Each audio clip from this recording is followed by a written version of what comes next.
Okay, so I was moving some stuff around in the workshop this morning, as I'm often do, just for the hell of it, and I found my old ESR meter for capacitors.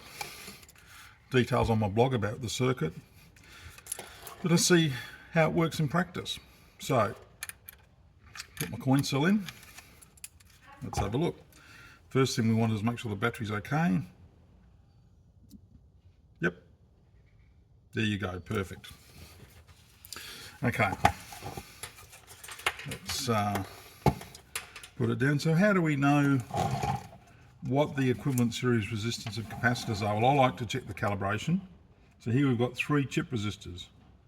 1 ohm goes to 8. 2.2 ohms goes just to 6.5, and 10 ohms goes to 27. So there you go. That's sort of the discrimination that you can get between different values of ESR. So what have we got here? Selection of high voltage film capacitors that I recovered from some air conditioner circuit boards. I'm not going to show you every one because I tested them earlier. They're all the same, and they're all still okay. If I can get the connection. There you go. 6 and a bit. 6 and a bit. They're all the same. They're all okay. Put that out of the way.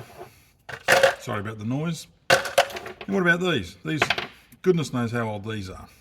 Been sitting in the jar for probably 12 years. Couldn't honestly tell you, but I know they came out of some commercial gear that was quite good quality. What are we talking here? 1500 microfarads? Yep. Yep. Yep, all good. I wouldn't hesitate to use those in a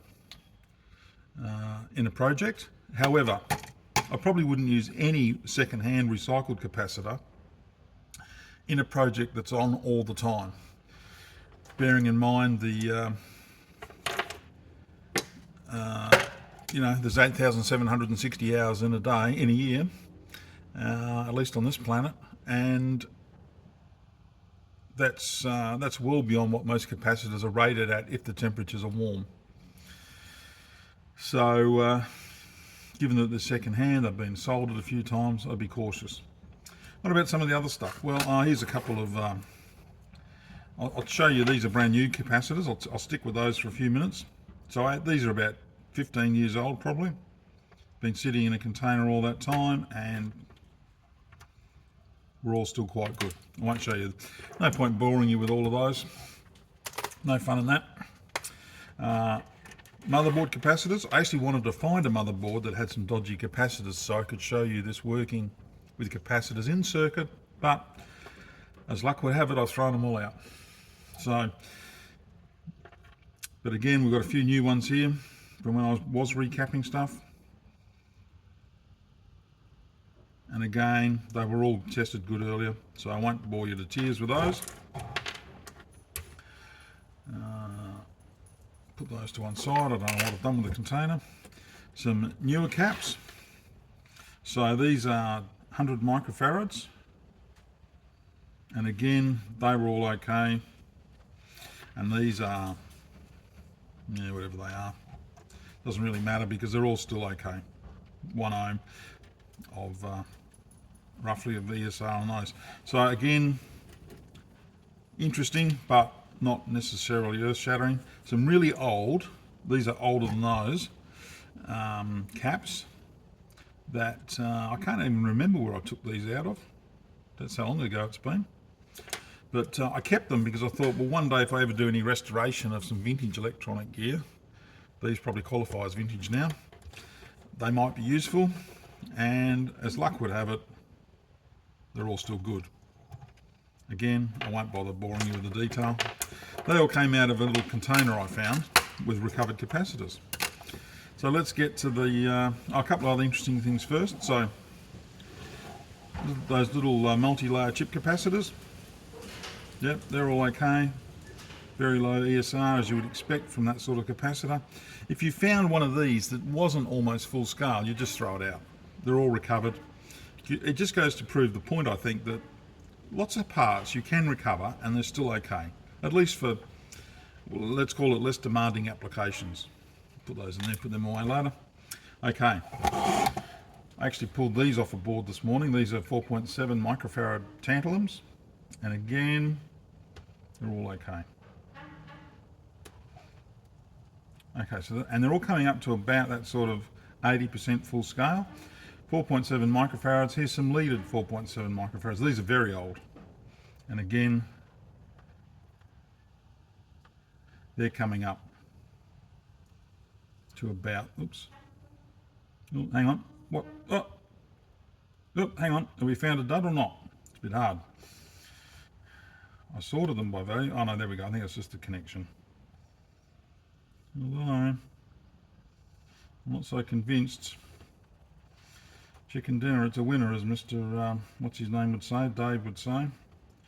Yeah, I think this one's got an intermittent fault of some kind, and maybe it's a dodgy lead, maybe the ESR is too high. So that's one I'd chuck out. That came out of that pile of stuff there, and it's gone. So they were 4.7 microfarads, and in some ways that's the easiest way to test the capacitors, rather than the actual value shown on the display and worrying about whether it's, you know, some magic number that agrees with the manufacturers. It's how does it compare with a known good capacitor. And you can see the difference quite readily. Let's go, these are 1 microfarad tantalums,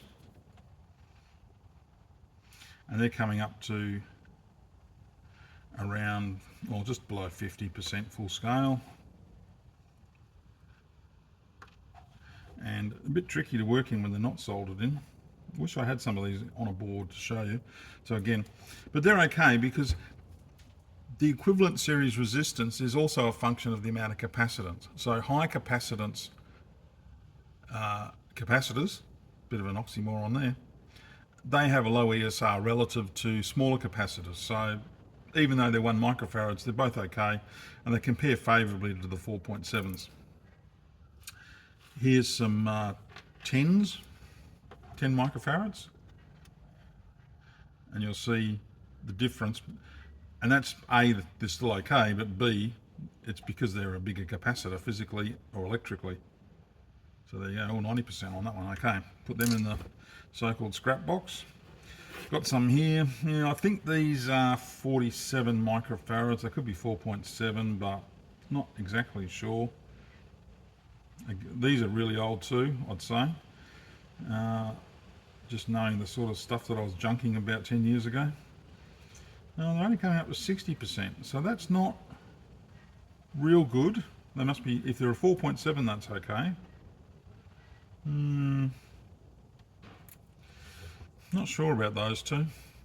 Always a problem when you've got to work out with colour codes, because things are never as simple as it seems. I might just put those to one side and think about that. And this one here is 33 microfarads, I think, when I sorted it out.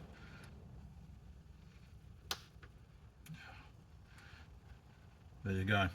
That's a good one. Okay, then we get some little capacitors. These are electrodes, and again, God, these I would have pulled these out when I was a boy, I reckon, out of an old car radio. So they're probably, it wouldn't surprise me if someone said they're 50 years old, to be honest. Maybe 40, but old, really old. So let's have a look, except for that one, of course. So let's have a look. So this one here, okay, so it's coming up to about 50%, and it's a 47 microfarad electrode. Probably had it at that sort of reading, 50%, compared to the others that we were looking at. I'd bin that. What's this blue one? That's a bit easier to read for me. Another 47 microfarad electrode. 80%. So much better than this bit of rubbish. Still not fantastic, but as I say, for a less demanding circuit, if I really needed one of these to actually finish it, I'd use it. That's why it's been sitting in the box for 10 years, because I just haven't had that need for one because I've had new parts, but that's fine. Here's, what's this one? 100 microfarad. Should be good if it's a good one. Oh, hang on. This could put nothing. Certainly more than 10 ohms. It's a dud. I guess that's what happens when you're when they're old. And this is a surface mount electrolytic. See if we can get this fella to work. Should be okay. Let's have a look. Oh, another dud. Seems okay. I mean, it looks definitely like it's wrong, and it should have been. Oh, it's so badly marked. I can't even read the 47 microfarads. So it should have been almost full scale if it was a good one. So dud. Now, these are the sorts of capacitors that fail regularly on circuit boards. So the fact that it's a dud doesn't really surprise me. What surprises me, I kept it. So that's a throw out job. And oh, here we go. One last thing to show you: a roll of capacitors, all brand new, but very old. Probably 10 years, I'd say, maybe a touch longer. But again, you can go through and quickly see they're all still coming up over 80%. So they're probably still okay, and I'll put those back in the box for the day I'll need them. So that's it. It's a very simple circuit. Details on my blog, vk6tt.blogspot.com. It's not surprising that I didn't have too many dud capacitors out of all the ones I showed you because, well, when you're junking a board, you kind of know what to keep and what not to by their visual appearance. What is surprising, or not surprising, but a salutary tale is these little fellas. Big problem on all modern gear. These fellas, much less reliable than the leaded ones in my experience. And yeah, there you go. So, no fancy digital meters, no fluffing around worrying about if something, 1 ohms, 10 ohms, what the exact number is. We kind of have 3 surface mount resistors. I can see 2.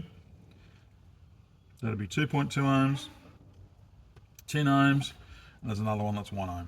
And really, if it's less than full scale on most capacitors, you'd probably be throwing it out.